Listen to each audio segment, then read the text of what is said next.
The envelope sat between them on the polished glass table, thick enough that Daniel Reed knew it held more money than he had seen in one place for years. $10,000. Enough to catch up on rent, repair his car, clear the medical bill still hanging over him, and finally stop pretending to his 8-year-old daughter, Lily, that everything was fine. Across from him, CEO Victoria Hale watched without blinking. She had one condition: take the money and stay away from her daughter. Daniel stared at the envelope for a long moment, then pushed it back across the table. He was broke, exhausted, and one bad month away from losing almost everything, but his answer left one of the most powerful women in the city completely speechless. If you believe kindness still matters and that people deserve second chances when life has pushed them to their limits, please like this video, leave a comment, share this story, and subscribe to Dad's Hope. Your support helps stories like this reach people who may need to remember that dignity can survive even when money is running out. Daniel was 38 and had been raising Lily alone since his wife died 3 years earlier. Before that, he worked steady construction jobs, paid his bills on time, and believed hard work could keep a family safe.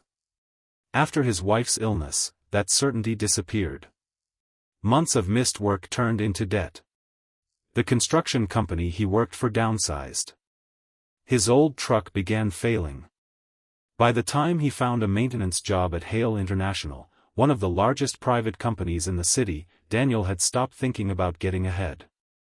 His goal was simpler. Keep the apartment. Keep food in the refrigerator. Keep Lily smiling. Lily was the kind of child who noticed more than adults realized. She knew when Daniel skipped dinner and claimed he had eaten at work.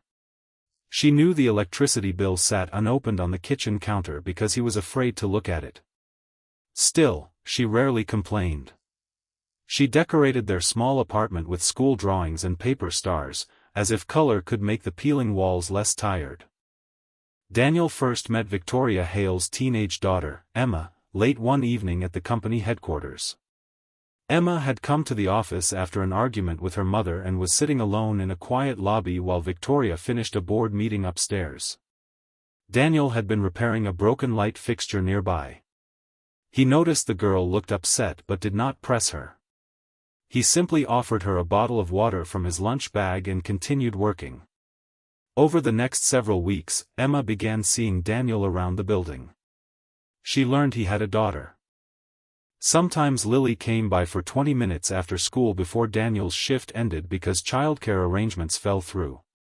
Emma and Lily became friendly almost immediately. They drew together in the break room, talked about school, and laughed over Lily's terrible jokes. To Daniel, there was nothing unusual about it. To Victoria, there was. Victoria had spent years protecting Emma from people who tried to use the family's wealth for access. Former friends had sold stories to tabloids. Business associates had encouraged their children to become close to Emma. A man Victoria once trusted had manipulated their relationship because he wanted investment money. So when she heard that a maintenance worker and his daughter had become friendly with Emma, suspicion came naturally. She ordered a quiet background check. What she found confused her. Daniel had no criminal record. No lawsuits. No unexplained money. No attempt to contact executives outside work. His employment reviews were excellent. He was consistently described as reliable, respectful, and hardworking. But Victoria also learned about the debt. The overdue rent. The broken truck. The hospital bills. She convinced herself that desperation could make good people dangerous. One afternoon, she asked Daniel to come to her office after his shift. Daniel arrived still wearing his work uniform. Victoria's office overlooked the entire city. Glass walls, expensive art, perfectly arranged furniture. Daniel felt out of place before he even sat down. Victoria explained that Emma had grown too attached to him and Lily. She said her family needed boundaries. Then she placed the envelope on the table.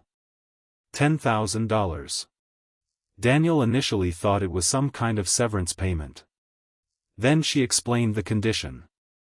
He was to avoid Emma outside unavoidable work situations.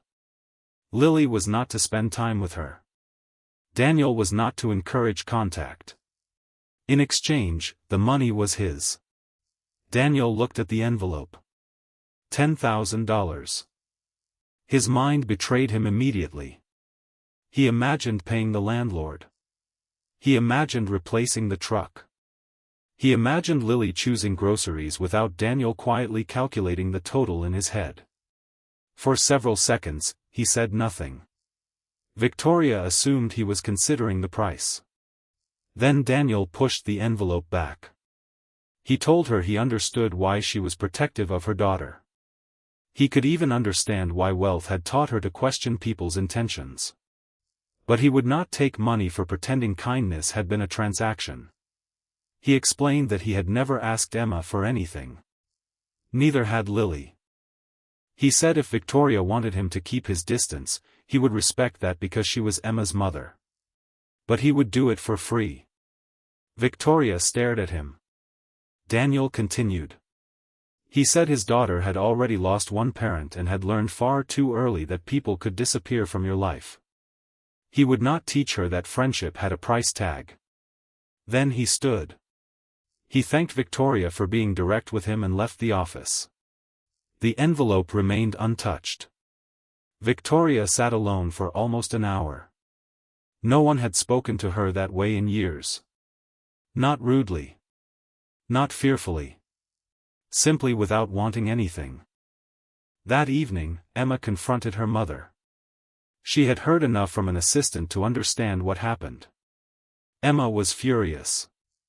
For the first time, Victoria heard what Daniel meant from her own daughter. Emma told her Daniel had never once asked about money. He had never asked for a favor, promotion, introduction, or opportunity. Lily did not even know Victoria was famous until someone at school mentioned it. Emma said the reason she liked being around Daniel and Lily was because they treated her normally. That sentence hurt more than Victoria expected. Normally. Victoria had spent years giving Emma security, private schools, drivers, tutors, vacations, and everything money could purchase. She had not realized how lonely it had made her. The next morning, Victoria reviewed Daniel's employment file personally. She saw something she had missed during the background check. Daniel had applied twice for an internal building operations supervisor position. Both times, his immediate manager recommended him. Both times, another candidate with a degree had been selected. Daniel had never complained. Victoria asked the facilities director whether Daniel was qualified. The answer was immediate. Yes. More than qualified. He had more practical knowledge of the company's buildings than several supervisors combined. Victoria refused to interfere directly. Instead, she instructed the department to open the next position to an internal skills assessment rather than relying heavily on formal education. Daniel applied. He did not know Victoria was involved in changing the process. He competed against 9 candidates. He finished first. The new position increased his salary by nearly 40% and gave him regular daytime hours. When Daniel received the offer, he assumed it had nothing to do with the conversation in Victoria's office. That was exactly how Victoria wanted it. Weeks passed. Daniel kept his promise. He did not encourage Emma to spend time with Lily. When their paths crossed at the office, he remained polite and professional. Eventually, Victoria was the one who changed the boundary. She invited Daniel and Lily to a company family event. Not as charity. Not as payment. As employees and guests. Emma's face lit up when Lily arrived. Victoria watched the two girls run toward each other. Daniel stood nearby, slightly uncertain. Victoria approached him. She apologized. Not for protecting her daughter. For assuming that financial struggle automatically meant someone's values were for sale. Daniel accepted the apology. He told her something she remembered for years. Being poor did not make him less tempted by money. It just made saying no more expensive. Victoria looked at him in silence. She finally understood what his refusal had actually cost. $10,000 was insignificant to her. To Daniel, it represented months of relief. And he had still refused it because accepting would have taught his daughter something he could never take back. Over the next year, Daniel settled into his new role. He repaired the truck. He paid down his debt. He even took Lily on their first small vacation since her mother died. Nothing extravagant. 3 days near a lake. Lily talked about it for months. Victoria changed too. She became slower to assume motives and quicker to ask questions. She spent more time with Emma and less time trying to manage every relationship around her. She learned that protecting someone and controlling their world were not always the same thing. If this story touched your heart, please like the video, share it with someone who believes dignity matters more than status, and subscribe to Dad's Hope. Sometimes the most powerful answer a person can give is not the one that makes life easier, but the one that allows them to keep respecting the person they see in the mirror. Before we end, please comment "Dignity is not for sale" if you believe some things are worth more than any amount of money. Years later, Victoria barely remembered the $10,000. It was a number that had once seemed large enough to solve the problem in front of her. Daniel remembered it differently. He remembered the overdue bills, the broken truck, and how badly he wanted to take that envelope home. But he also remembered Lily waiting for him in their little apartment, believing her father when he told her that good people did the right thing even when no one rewarded them. Daniel had walked away from the money because he knew children learn values less from what parents say than from what they are willing to sacrifice. And in that quiet office high above the city, a billionaire CEO learned that the man with almost nothing had something she could never buy.